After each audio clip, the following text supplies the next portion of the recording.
FlipSide. I am Veronica. And I am Juan. And we have a special guest today. Her name is Katie from Slate Studios. Yes. Welcome. I'm so happy to be here. Thank you guys. Thank you for coming. So let's start with, tell us a little bit about your background. Yeah, of course.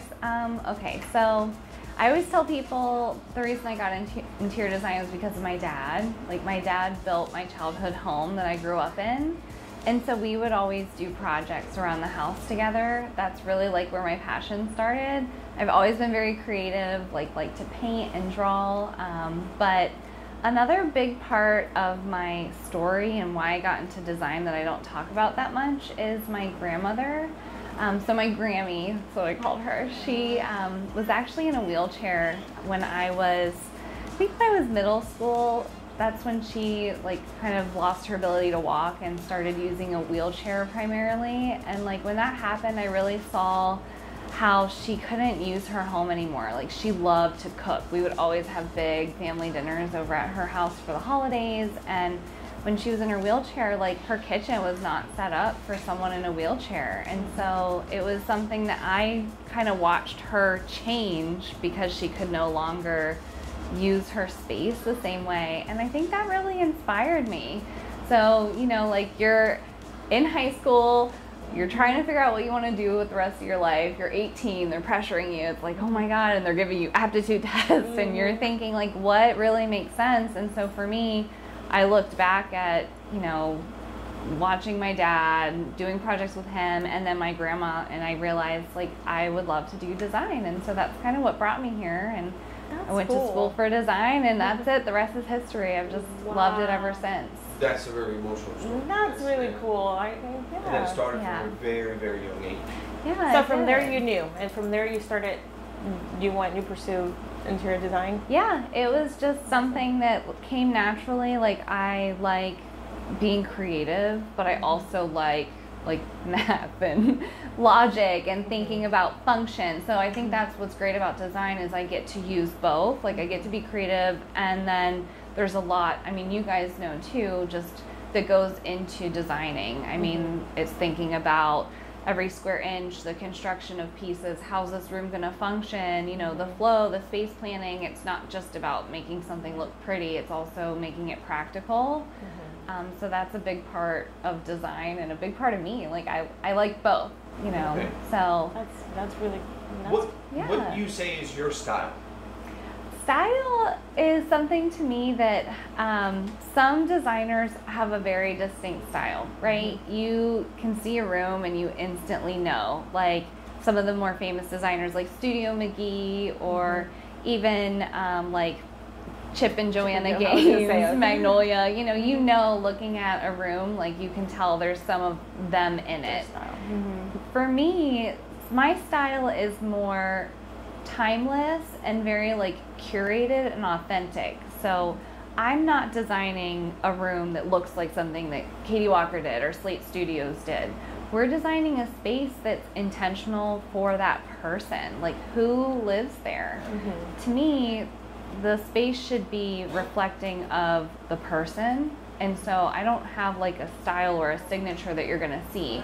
For me, it's about learning about that person, what's their essence, what's their story, right? I want to know their past, their present, their future, so I can incorporate that into the design of the space for my client. And that's really what I'd say my style is. I don't have a style, it's the client.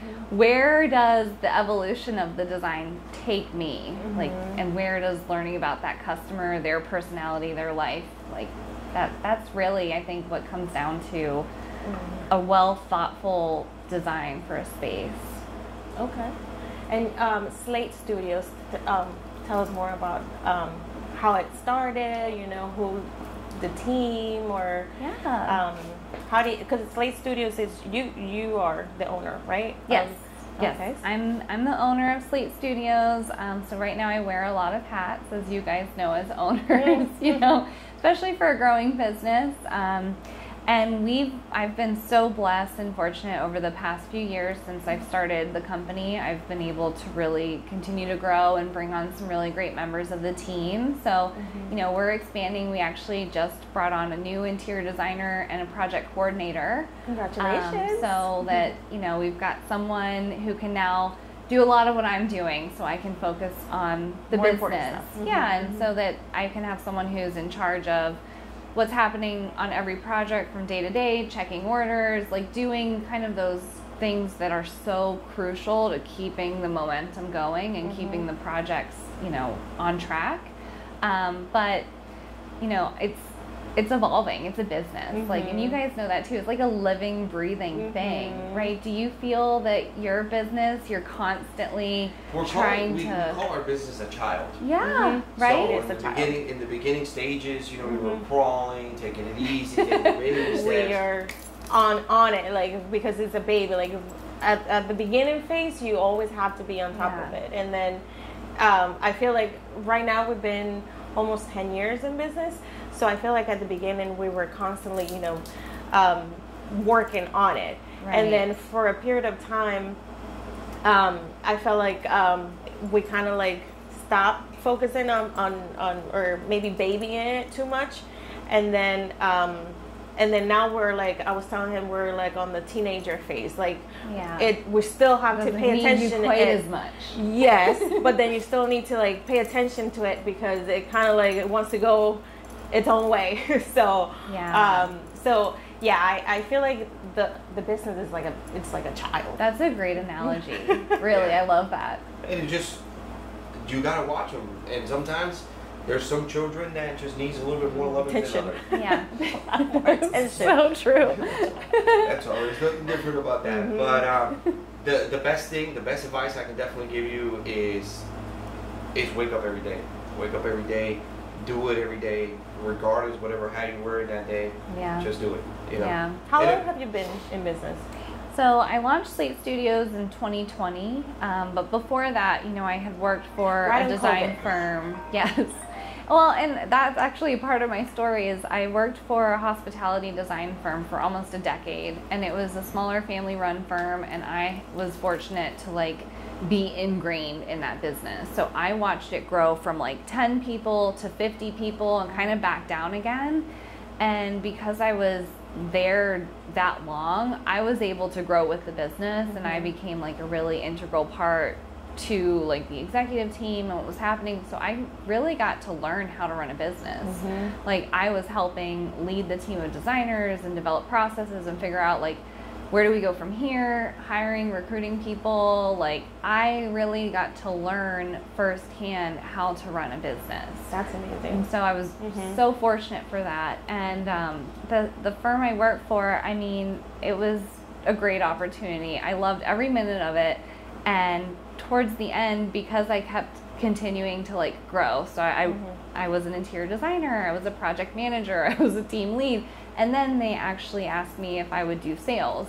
So I got into business development and sales, and at that point I was no longer doing design. I was really solely focused on being on the road, meeting clients, being on job sites. And so it became like I got away from what I love, you know, and it just was like, you weren't enjoying it as much?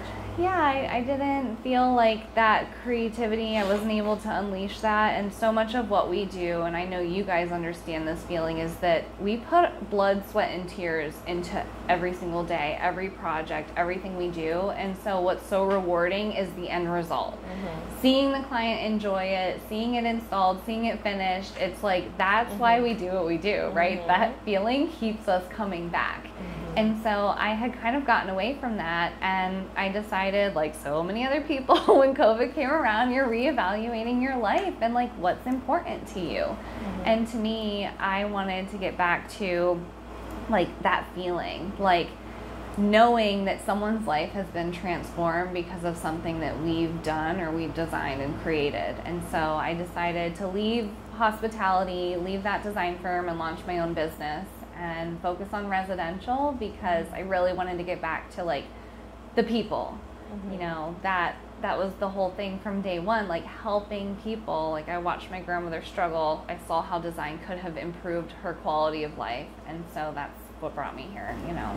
4 years later. Yeah. Strong. Congratulations. Expanding. Yes. I think we're above the toddler stage now, but you know, we're definitely still in like elementary, middle school. And some kids grow up fast. Yeah. They're independent very quickly. Yeah, they get very independent quickly. We're growing. Yeah. That's cool. That's really amazing. So, I got a question. Okay. And it's just for me to know, how does your design services work? Like, what is the star, you know what I mean, the middle? How do you take a customer from having an idea, you creating that idea, executing that idea on site? I just want to know that whole entire process. Yeah, no, that's a really good question. So it's very different than the way things are portrayed on TV. I will say that. Oh, right? yeah, we know that 100%. Yeah. How is it? Amen? Right. Yes, exactly. Hallelujah. Preach. So for our design process, like I'm very process driven, very structured. Like to me, that's what sets Slate Studios apart is we offer full service design, but we are like on it. I mean, so we go through a process with the client. It starts with an initial discovery call to find out like, you know, what is the customer looking for, what are they trying to accomplish, and then we see if we're, you know, a good mutual fit for each other, and then we start by doing like a in-home consultation. So that's where I really get to get eyes on the space, because I think that's so important to understand the scope of the job. Like it's one thing to say, oh, I want my living room design. It's another thing to stand in that living room and look at it and say, okay, well, what about this ceiling feature? Have you thought about doing anything here? You know, do you need new window treatments? We've got a big wall of sliders. This is going to be complicated, you know, to find the right treatment for it. Like every job has its own complexity, its own scope, like its own every job's different. Yeah. Right. Like no matter what. It's like living room versus living room. They could be so different depending on the scope. So first we identify the scope and then prepare design fees for the project based on that. And once the client's ready to move forward, we handle everything for our customers. So it's truly a hands-off approach. Our customers are busy, you know, like everyone's busy. We've all got demanding jobs, like notifications coming from every angle. We've got the kids, we're going to soccer practice, like we've got family, you know, everyone's lives are so jam-packed that a lot of people just do not have time to take on a renovation project or a furnishing project on their own. So we handle everything for them. So once we get started, we do first what we call our soul searching, where we really get to know the client. We do questionnaires. Like we want to know about who we're designing the space for, because it's very personal to us. Like truly everything we design is very intentional. So that's kind of a part of our onboarding as well as. I apologize. So that's done after they already signed the contract with you or whatever. Exactly. Yes. Okay. So once they've signed, then that's our first step. Like take over. And really getting to know the client. Like send us inspiration, things that they love. Like I even ask questions like, you know, what are some of their favorite movies or books or cocktails? Like I want to know, what's your favorite vacation destination? Anything. Do you watch the movies? A lot of times I've seen the movies. If you haven't seen it, I'm all in for a good movie recommendation. Okay. He has a good. Oh really? I have another question. But like old school movies. Oh, I've actually been thinking of getting into like old like Hollywood or He's been getting me into those. Have you really? Yeah. Oh my god, cool. And right now we're in the stage of like old movies, but for kids, since we got a 5-year-old. Yeah. So that's what we do. So every night, well, not every night, but once in a while, with Mateo, we're like, hey, let's watch a movie all together. We've had a stressful day, and I think that's just the best way just to finish out the day. That's so awesome. We'll find, you know what I mean, little kids movie. The other day we watched Little Goonies. Rascals. We watched the Goonies. I love Little Rascals. Yeah. Little Rascals. I didn't really want to watch it because I've seen it so much. Right. But I think Sandlot. We've been Flubber's a good one. Yeah. Yes. So we've been doing that. But there was something you mentioned earlier. They said if the client was a good fit for you. How do you determine if that client is a fit for you, or do the customer determines you're not a fit for me? I love this question so much. So I believe that like your vibe attracts your tribe, right? A big part of what I've done with my branding and marketing is so that I can attract the right clients. You know, like, you know how they say real recognizes real? Like, I feel that, right? I want to be able to provide like the best end result for my client. Like, I want to deliver. I want my client to be blown away by the service, by the design, by everything. So the last thing I would ever want to do is to take on a project if I don't feel like I can deliver what they're asking for, right? And so I truly believe that you need to, it's a mutual relationship with your client. Like, I encourage clients to have multiple designers come and do a consultation with them and see who's a good fit. Like, you're in it for a while. You know, our projects last half a year, 2 years, you know, it's a long time. So I really think it's important to make sure you're a good mutual fit. So it comes down to just meeting the person, seeing if we click, if we connect, and knowing I can deliver on what they're asking for. Okay, that's a good answer. Yeah. So go ahead. So we have the customer, right? Now you guys ask them their favorite movies, the whole good stuff. We've learned all about them, everything they want to share, because that inspires our design. And then we also take care of all of the measurements that are needed. I mean, we inventory if they're going to be keeping furniture. We go to the house, we measure every single wall, where are the outlets located, where are the light fixtures. I mean, it's a very detailed process for us to gather all the information that we're going to need to then do our design. Once we have all the information, then it's kind of like, okay, client, we have heard everything you're asking for. Here's how we've interpreted like what you want in your space. You know, we're looking at the problems that we need to solve. We're looking at the inspiration you've given us, and here's our thought. And we'll present mood boards, a design narrative, and a concept to make sure that they like the overarching goal for the design. And once we get the green light on that, it's like, okay, peace out, let us do our thing. So, talking about that, how many times have you gotten the green light and you guys start the project and they're like, okay, this is not going to work? Internally? Yeah. Oh, I mean, we have creative blocks all the time. Yes. And so a part of our process is also bringing in trades, because, you know, designers have like wild ideas a lot of the time. So then we need you to come in and bring us back down to earth, right? You're like, okay, this is a fabulous idea, Katie, but did you think about this, this, and this? It's like, oh, about that. So that's actually is a part of our process. Yeah, we've been in those situations, and then we've actually been in situations where we didn't have the chance to actually see the home prior. So we build what we were told to by specs, and when we get there, like, this is not right. Wow. You know? Yes. And the good part about us is that we're full shop, so we actually do all the fabrication on site if that's an issue. Right. You know, we take extra material, so if something happens, we're always running to those kind of stuff. But we've gotten to a point where we're a little bit better up to kind of understanding spaces. But I think we're pretty good. Like, sometimes we work with a lot of designers, and they, like you said, you guys have a lot of wild ideas. But he's really like, he's like, we can do this. Like, he also has these wild ideas. Like, we can make this happen. Right, you see a challenge. Yeah, like, he loves that. He loves it. He's like, because we have other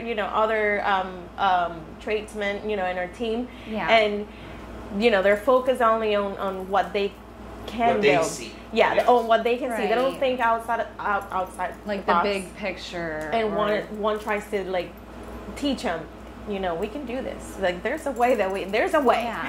And he's kind of like teaching them it's how on to paper, do that. I can make it. Right. And Yeah, he loves that. But I love that too, and that's a part of like taking risks and learning something new and challenging yourself. Like, those are the jobs that help you grow, right? When you take that on and you're like, okay, this is gonna be a beast, but I'm here for it, you know? And I love that about you guys. I think that's one of the reasons we connected when we first met too, is you guys, like, it takes a village, truly. I mean, Slate Studios, we get a lot of the recognition, but I'm always sending out, like, even to clients, I'm like, the vendors made this happen, the trades, the contractor, the installers, like the amazing carpenters, the people, not just us, that everyone came together to bring the vision to life. That's what it's about, you know? Without you guys, it would be impossible. Yeah, a lot of people probably don't understand that that it takes a team. Like you said, it does take a village. Just because like for me, I like taking jobs where I'm very confident in, right? Yeah. And if it's a job that I'm unsure of, I will procrastinate a little bit because I'm still working that job mentally in my mind. Yeah. So then in the meantime, I'm like, yeah, she's stressing out. I guess she's like, let's go. I'm like, oh, when is this gonna start? Like, I have it on the schedule. It's supposed to start today, and I have it. And I know when he takes a little bit longer, I know he hasn't worked on it, but he's working it in his mind. But then I know there's a reason why he hasn't worked on it. It's because it's a challenge for him. So I get stressed. So I do, part of my job is to like project management, so I like kind of follow up with the project. I know the timelines, I keep track of the timeline and the budgets and the materials and stuff like that. So when I have to keep following up with him and then the other team, and when I don't see that's how they started, I'm like, I'm getting that is literally how she looks. Hey, I know that feeling too. I'm getting nervous. Been there. And it happens, but what the good part is that we've been able to execute anything that's ever come our way, That's awesome. and we've done it pretty flawlessly, I believe. You know, from where we were to where we are now, and there's plenty of room. There's plenty of room to grow. I think a lot of people came to us because of that reason. Like, we went to several different places, and they told us that this can't be done, or this this is not doable. And we're like, yeah. One of the, like, an example was the doors, the barn doors. Remember when it had, sometimes we had to, there was like a few different instances where we did it one time, and then everybody else in that neighborhood were like, we were told that you could do this. Right. So it's a great like compliment, though. Right? So it's like, do you remember? So it's an office space. It's like an office space in a house, but so you need to have barn doors, you need space for the barn doors to slide like down like a wall. Space, yeah. But this part doesn't have. It's a big opening, but you don't have wall space. So then what he created was like, well, let's create the doors let's create the walls with the doors. So we created 2 doors, right, to serve as the wall, and then the 2 doors to slide. To slide over them. So it's like 4 panels. So it's 4, but they look like doors. And so they wanted to close. So they came to us because they wanted to close off that den and make it into a den. It was open. Right. So that was the idea. And everybody that made barn doors, they were like, that we can't put barn doors. There's no walls. Yeah. And he's like, we can't. Yeah, because people don't want to think outside the box. Like, that is, you're a designer though, but that's solving a problem. That's so much of what we do, is the client comes to us with a problem and we're here to solve it. Or in my case, if I'm your client, I'm coming to you with a problem and you're going to help me solve it. But yeah, it takes that thinking outside of the box. Sometimes it feels like the solutions are obvious. Sometimes they're harder. That's when he's sitting thinking about it. But I mean, I love that personally. That's one of my favorite things. I don't know. So then when he gets into that, he's like, why did I get into this? But then we figure it out. So that's it. Yeah. So you mentioned that some of your projects can last anywhere between months to a year. Yes. And stuff like that, that just varies on the project itself, right? Yeah, each project's different. So kind of back to my process, like once we have all the information we need, we prepare the design, we make all the selections, and then we also prepare all the pricing for our clients as well. So I'm big on believing that you need a plan first, and then you bid the project based off of the plan. Instead of, a lot of times it happens the opposite way. A contractor comes in, oh, you want to remodel your bathroom? Okay, I can do it for, $30,000. Okay, well, but based on what? Like, what countertops are we using? What type of tiles being installed? Have you accounted for patterns? Or, even something as simple as changing the finish on a fixture could change the price, like, of that particular item. Changing the way that you're installing the tile on the floor and laying it in a different pattern is going to be more labor intensive. So that's going to impact the install. So we're big on doing the design, having a plan, and then providing like a comprehensive cost to our clients. and then getting approval on that. Like, let's bid off of the actual design plans instead of this theoretical thing that we don't have no idea what we're getting ourselves into. Yes, exactly. And then at that point, do you see that a lot? That happens in yes, it's very common, just with builders and contractors, is making allowances, because even for like a new construction project, you know, a lot of the times you're trying to keep the momentum going.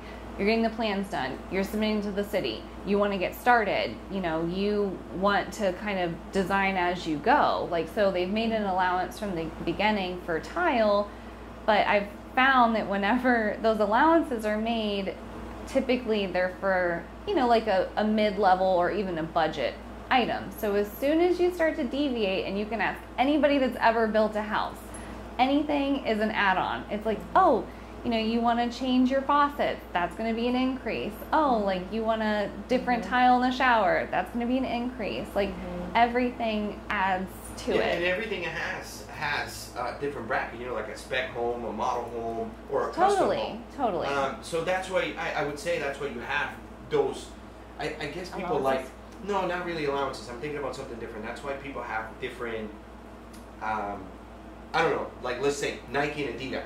You have two different, you know what I mean? You have options. There's a different client for all of those things. And for me, it's more full service, like luxury design. I mean, really, we're designing very personalized spaces. We're not doing like spec homes. We're designing something where you're asking us to think outside the box. You know, we're putting in upgraded finishes, wallpaper, you know, millwork, wood features, accents. We're thinking about ceiling details. Like, you know, that's why you've hired a designer, is because you don't want your home to look like everybody else's. And I think when somebody looks for an interior designer, they already know, you know, that it comes to a price. Like it's more, it's not, it's a luxury. Like it's something that you're going to kind of like custom made. Like when you want something custom made, you know that's going to be higher than if you buy it at a store. So they already know, or sometimes they don't even know, but that if you're going to hire an interior designer, it's you know, you're gonna have like premium service and a premium materials, or you know, stuff like that. It's not. And we are very respectful of people's budgets and aware of the investment that people are making, right? We try to stretch that investment as far as possible. We like mixing high and low, figuring out, like that's a part of our soul searching, right? Like what's important to that client? Is it the sofa, because that's where their whole family is going to spend the most of their time? Then we spend money on the sofa and we scale back on the area rug because they've got pets and kids and they don't want a $5,000 area rug. You know, let's pick a $500 area rug because we can replace it in 2 years. And it'll still look beautiful in some cases. Exactly. I think that's a well-designed room does mix high and low and mix things from different styles, because then it feels timeless. And that all comes at the beginning of your, you know, when you started in your consultation, like to get to know that person and see what's the important part of Exactly. And then when we present them with a price too, that's when they can also decide, because sometimes clients might go outside of their budget that they initially wanted because there's something that is of value to them. That they really like. I don't want to decide if you really want the rainfall shower head and the hand shower because, you know, it's added $2,000 to our renovation. That value and what it's worth is up to each individual. I mean, we all know that going to the store when we buy things. Like, as I've gotten older, I'm like, I want what I want. Like, I'm not settling for something because I know I'm not going to like it. Same thing when designing a home or designing, you know, a room. I leave those decisions up to the client. And projects, a lot of the time our timeline for the project depends on the lead time of the items. So once everything's approved, we place the orders for the items, and then we kind of work from the longest lead time. So for example, usually cabinets are one of the longer lead time items, or upholstered furniture, anything that's custom. So if we find out what the lead time is for the longest lead time item, that kind of gears us with like a start date for the project, because we like to start when we're going to have all the materials, and then we work from there. So we oversee construction, we oversee the trades, we'll make milestone visits for like demo, MEP reference. We'll do walkthroughs with the electrician to make sure all the outlets are where we've asked for them to be. You know, we're another set of eyes on site to double check all of those little details. And we're there at kind of like really key milestones of the project to oversee the work. And then once construction's done, we host punch list walkthroughs with the clients. I mean, we're there so that we can be their eyes and ears on site. We're answering the questions from the contractors so that our clients don't have to. That's why you've hired us. We're going to oversee that it gets done, and it gets done to our design. And then after the construction, my favorite part, we do the furnishings install. So we kind of offer white glove, like you see on TV, really. Like it's go away, client, please leave for the day, and when you come back, you have a completely finished room, and we have the big reveal moment, just like you see on TV. That's great. Yeah. I had a question when you were talking. When you say we, and you design something for a customer, is it the whole team that designs something, or is it you that designs, or you assign it, or how does that work? Yeah, right now, since we're a smaller firm, we are all ingrained in every project. So I think that's also a huge benefit to our clients. Is you're getting 3 designers, you know, because we all have a different perspective. We bring something different to the table. And I'm sure you guys know from collaborating with people, usually you come up with a better result. Like, you know, 3 minds are better than 1. We all can approach it differently, and then in the end, the project's just that much better for it. Yeah, and you can tell the difference. You can tell the difference on some projects. Yeah, and I heard that from, so we had another designer a few podcasts ago, and he said that they all collaborate as a team, and the same thing, you know, that brings a better result. And it does have, I was going to ask you, that was another question. What are some of your challenges in as a whole, in the industry, in your business, everything? This industry is intense.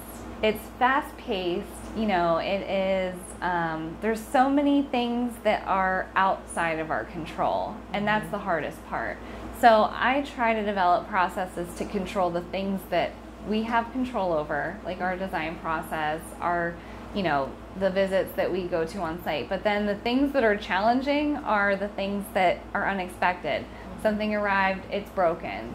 You know, we've been waiting for 8 weeks for a custom bathtub to come in.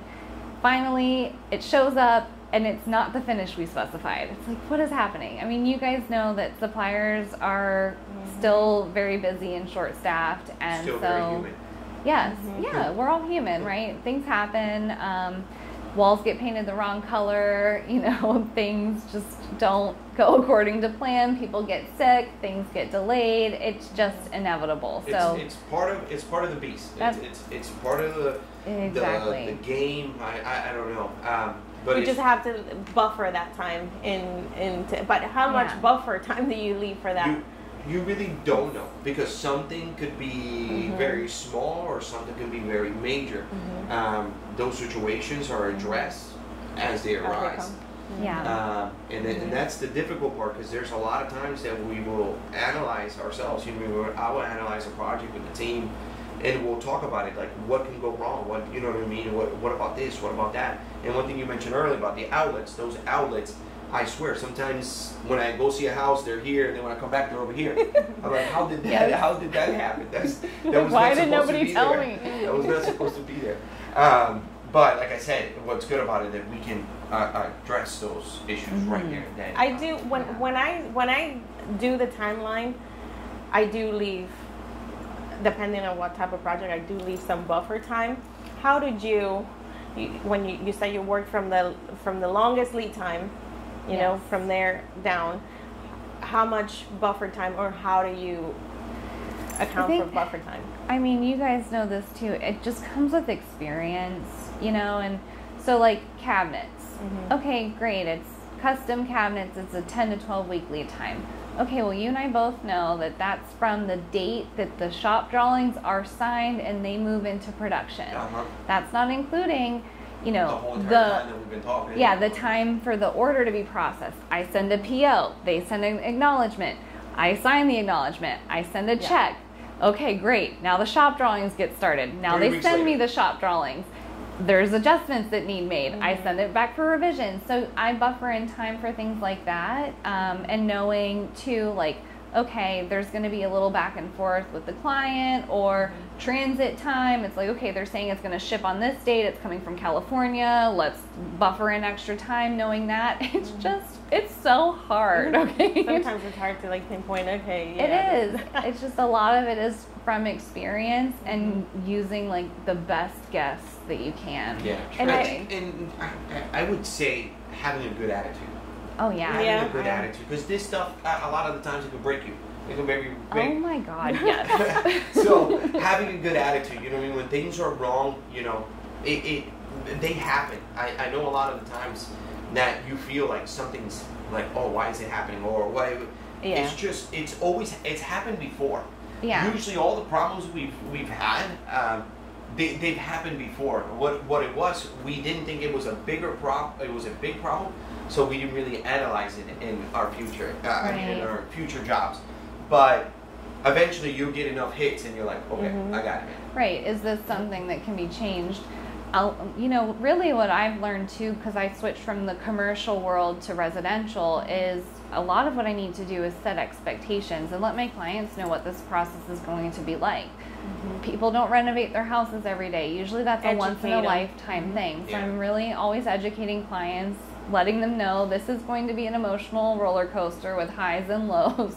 And sometimes clients, you know, they contact me about an issue that's gone wrong, and for them it's like extremely dramatic, you know, and it is, don't get me wrong, like it's like, oh my God, they painted the wall the wrong color, and for me, I'm not fazed by it because it's like, oh God, this again, you know. It's like, okay, let's pick up the phone and deal with it. So a lot of times I explain to clients, like, I promise you that I'm not dismissing what's happening, like I'm taking it very seriously. It's just that I've been doing this so long that I've run into these issues. So for me, it's just a part of the process, and you have to trust it. You have to trust that these things are going to come up, but it's how we deal with the fires. It's how we move forward. You know, how do we resolve the problems as they arise, not focusing on the problem, focusing on the resolution. So yeah, that's having the good attitude. Yeah. Because the other day we were talking, and we're like, because we were asked, you know, what's our mission statement and stuff like that. And we're like, you know, we don't even have one. But we were talking about it, and we're like, there was a few things. Like, one he likes to please everyone, right?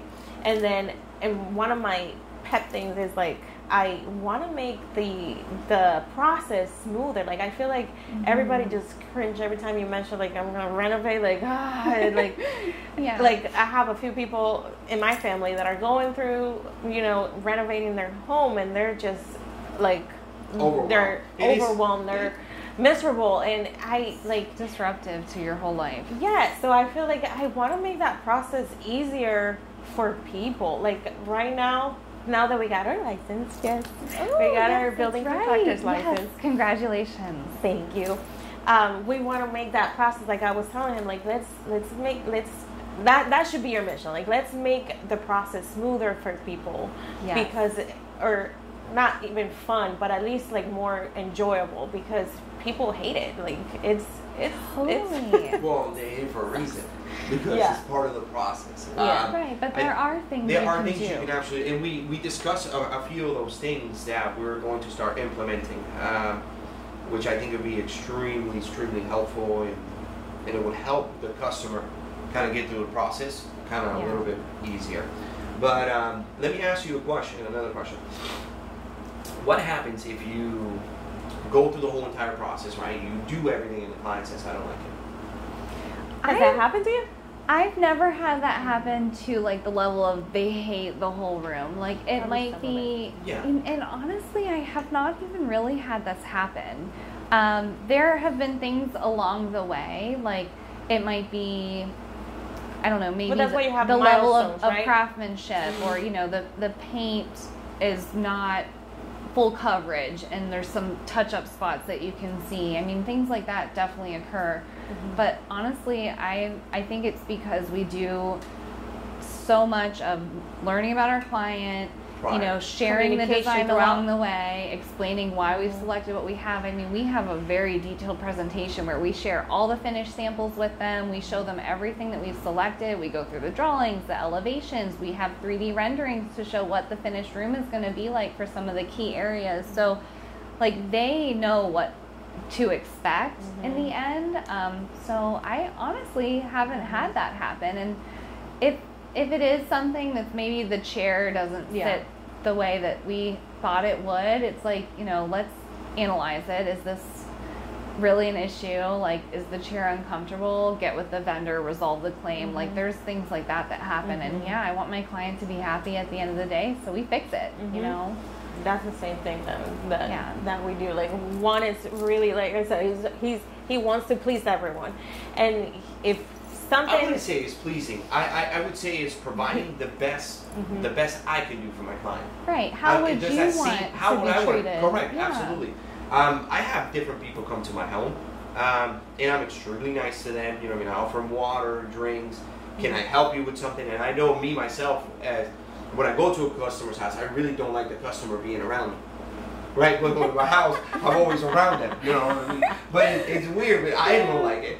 But it doesn't matter, because I would like a customer. I'm very transparent, so if a customer wants to see what we're doing, absolutely. Right. I don't mind. But I'm sorry, I lost it. Me too. Well, we were talking about that. So he also not pleasing. Yes. Right. So it's I don't say that I like to please everyone. Like I said, I like to provide the best that I can to each one of my customers. And like you said before, each customer is different. Each customer might not need to be watch out for the whole entire time. You know what I mean? Like, hey, do the whole entire process. Some customers know, hey, I respect you. I've done my research. I've done my homework. I know what you guys provide. You guys do your thing. You know, there are some customers who maybe are unaware. Maybe they didn't do their whole entire research to the process. But I know at the end of that process, when they see the final result, they're like, we made the right choice. Yes. And then that's kind of what it's all about. That it's all about. That's like the best advertising you can get is someone talking about your work, and it's the best. Bad news travels fast. Good work takes a little bit, but bad news, everybody will know. True. You do bad work, people are going to know, and they are going to know fast, especially in our industry. Yes. It's very competitive. Everything that we do is very competitive. So we try to offer, like you, we try to be a little bit different than everyone else. I want our work, I want our services to speak for themselves directly. We've worked with other subcontractors and, you know, asked them to do part of the job or something, and then something goes wrong or the customer doesn't like it, and we tell them, you know, you have to go fix it. And a lot of the time, no, they don't care. They already got paid. They don't care. With us, and that's not everybody. Yeah, not everybody. That's what I say. Some of them. It happens. Some of them. And it will happen. So eventually, the longer you continue in this business, you'll find. I have run into that. With us, like, I feel like we go like above and beyond. Like, if a customer doesn't like it, something, you know, big that we built in that we already installed, and they don't like it, we come and go until that is perfect. Like, one will rip it apart and build it again and paint it again and do whatever it needs to be done until the client is happy. And that's, I feel like that's one of the things that we do that a lot of people don't do. Yeah. And another thing is, you stand behind your work, and always. You know, that's huge. One thing I've realized is, for us in the cabinetry business, the light is different, right? So especially if we're staining something in the corner might look too dark, and you're just like, is that right or is that me? Right. And then you take it to their customer's house and they say, why is this dark? And you're like, ma'am, it's the light. And they're like, no, it's not the light. You know what I mean? And I'm like, there is a lot of little things that can hinder anything, especially in the designing aspect. You know, you can put something somewhere and sitting on the other side of the room, it might not look right.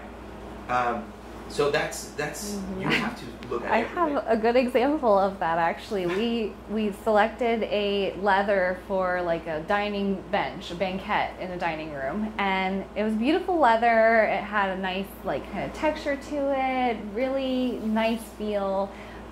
So this took forever for us to get. It was a custom made bench here locally in Clearwater.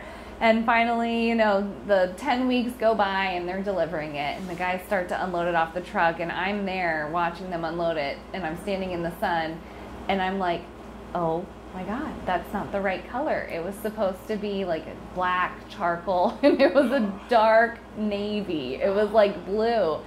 And I swear to you, you could not tell from the little sample swatch that we had of it.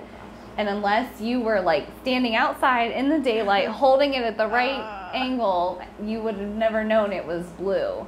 And the number on the fabric swatch, it wasn't like, you know how sometimes they're named something, like it would have been, I don't know, midnight, and indicate, okay, is that black? Because charcoal is like gray, that's black. Midnight could be blue. It was named a number, so we had no way of knowing. So we had to have that entire thing reupholstered, but it happened, you know. Yeah. How do you handle that type of stuff? So that it wasn't the client's Yes. fault. It wasn't like who eats the cost, basically. A lot of times Slate Studios will cover the cost. We were able to negotiate with the vendor that they did resupply the fabric. They give us a full credit back for the fabric. Okay. And the only cost then that needed to be paid was to have the bench reupholstered. Yeah, so I mean, of course, we fight for our clients, and that's why we do business with vendors that are going to stand behind their product. And you guys know this That's too. important. Like, you have to have a supplier who, if something goes wrong, they're going to help you fix it.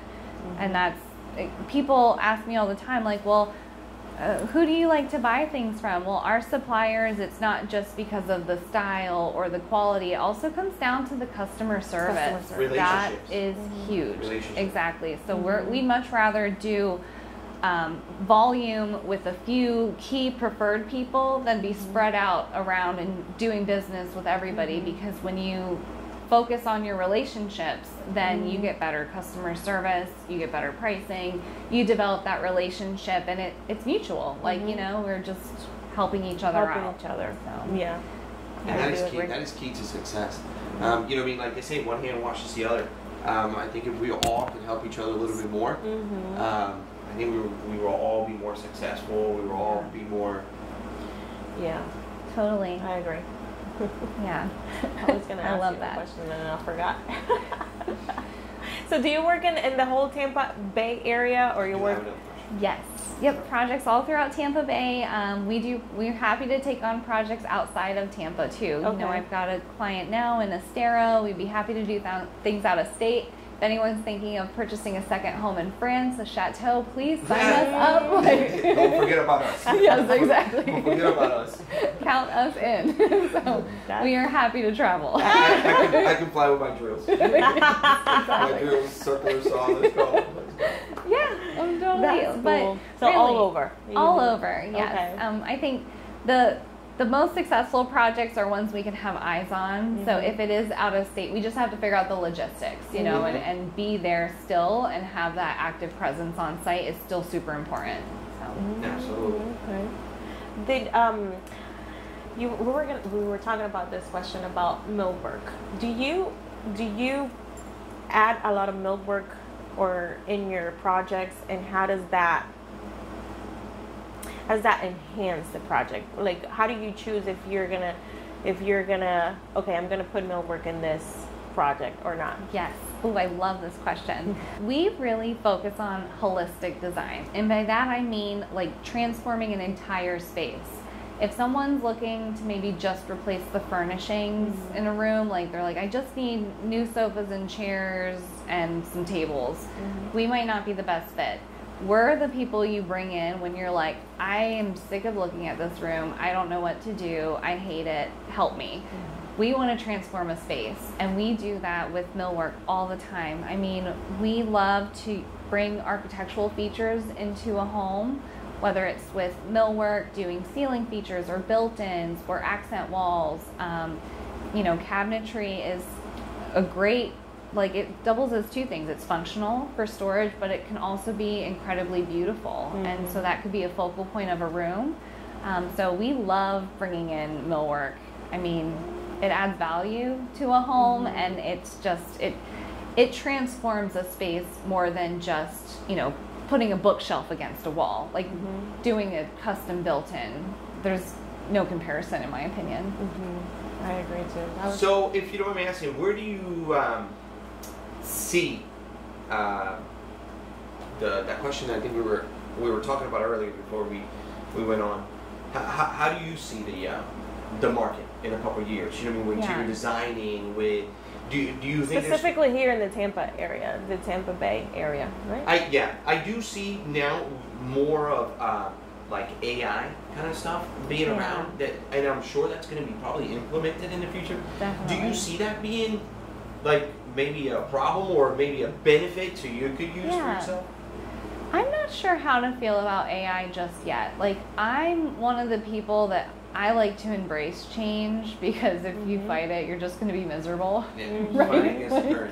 Yeah, so I do feel like AI could help me as a designer. You know, it can, I've looked into some of the programs and how you can kind of use it to give you some fresh ideas, and it is really interesting. But I don't think AI is ever going to fully replace the customer service, the human connection, the personalized design, things tailored to a client, the extent of what we do. Clients hire us, I think it's because we pick tool. up the phone, right? I mean, everybody knows how it feels when you're trying to talk to a human, like you're calling your insurance and you're pressing 0. Like, it's not working. They're like, okay, we're sorry we can help you today, and it hangs And up. Yes. I want to have a good day. Let's not get started. Okay, I want to have a good day. sorry, Lon. Don't get my high blood pressure up.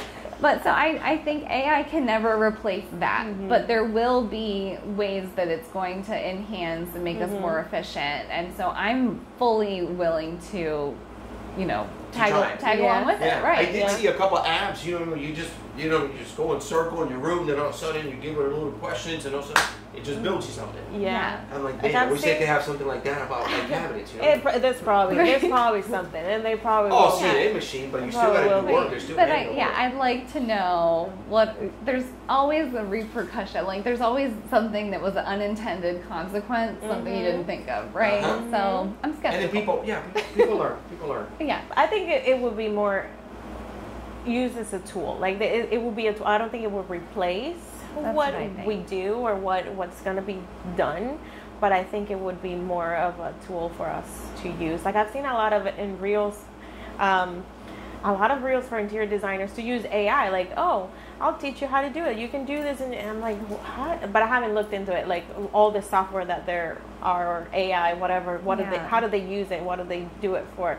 But I think it will be beneficial.